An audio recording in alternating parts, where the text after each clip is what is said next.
10e chapitre. Le zoroastrisme contemporain et la redécouverte des Gathas. Depuis 30 ans, le zoroastrisme connaît une véritable renaissance chez les Iraniens. Année après année, déçus de la révolution islamique, de nombreuses personnes, en particulier des jeunes, rejettent l'islam et retournent aux racines de la culture iranienne. Ne pouvant renier l'islam en Iran sous peine de mort, ils émigrent aux États-Unis et en Europe, ou à défaut font l'aller-retour en Turquie pour se convertir au zoroastrisme et le pratiquer librement. Si l'on ne dispose évidemment pas de chiffres officiels, certains estiment à près de 12 millions d'âmes cette population zoroastrienne qui en est maintenant à sa 2e génération. Si les Parsis d'Inde forment depuis leur arrivée dans le sous-continent entre le 7e et le 9e siècle une communauté fermée autant en conversion qu'aux remises en question théologiques, les Zoroastriens d'Iran, et maintenant de diaspora, ont accueilli avec enthousiasme la révolution de pensée provoquée par la redécouverte des Gathas et du message originel de Zarathustra.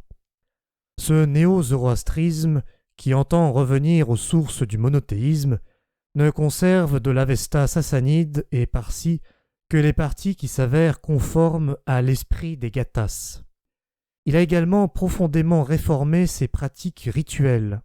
Le feu n'a plus qu'une importance symbolique dans les temples, la liturgie avestique est réduite au minimum et remplacée par des discours, des concerts, des chants.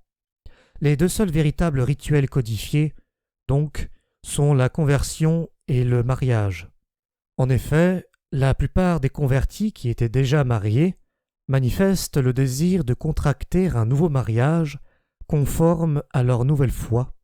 Le texte des Gathas se clôt notamment sur le mariage de la fille de Zarathustra. En principe, dans le zoroastrisme, les fêtes et les états joyeux sont en soi des prières. Ils sont des hommages rendus à Ahura Mazda en tant que principe de l'existence pour avoir créé le bonheur, la joie, la justesse, la liberté de choix, la beauté, l'abondance, etc. C'est pour cette raison que cette philosophie existentielle possède une 30aine de fêtes annuelles accompagnées de danse, de musique et de chants. Même lors du décès d'un être cher, il faut éviter la tristesse, car c'est surtout en ces moments-là que l'être disparu est plus présent que jamais dans le cœur et la pensée de ses proches.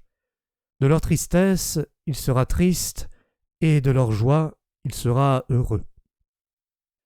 Parmi les prières, il y en a 3 fondamentales qui ont été composées à l'époque de Zarathustra en Gathique et qui figurent dans l'Avesta.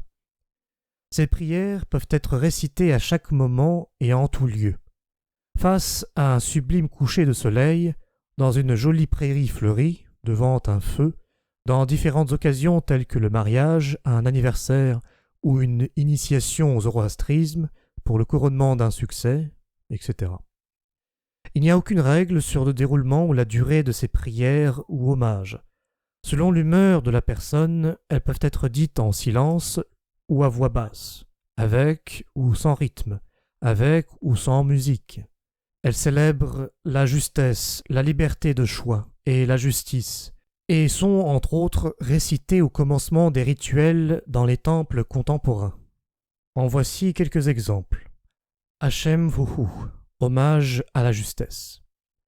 Le chemin est un, il est celui de la justesse. La justesse est le bonheur, et le bonheur appartient à celui qui veut la justesse uniquement pour la justesse, et non pour une récompense. Yata Ahu, hommage à la liberté de choisir. Comme le créateur de l'existence, qui a créé le monde sur la base de la justesse, doit être choisi et honoré, de même, un dirigeant qui par la justesse mène le monde vers le bonheur, doit être élu et honoré. Ces 2 principes de choix ont été offerts par la pensée juste pour que les actions dans la vie soient accomplies au nom d'Ahura Mazda et pour le peuple. Yenge Hatam, hommage à ceux qui ignorent la tromperie. Nous admirons les femmes et les hommes dont les pensées et les actions ignorent la tromperie, car Ahura Mazda connaît toutes les pensées qu'il juge avec mesure et justice. Pour plus d'informations sur ce renouveau du zoroastrisme originel, on pourra se référer à deux très riches sites, www.gata.org du Centre européen d'études zoroastriennes, et pas mal d'autres URL, d'autres liens vers des sites internet que je mettrai en description pour plus de facilité. Donc si cela vous intéresse, n'hésitez pas à y faire un tour. Merci.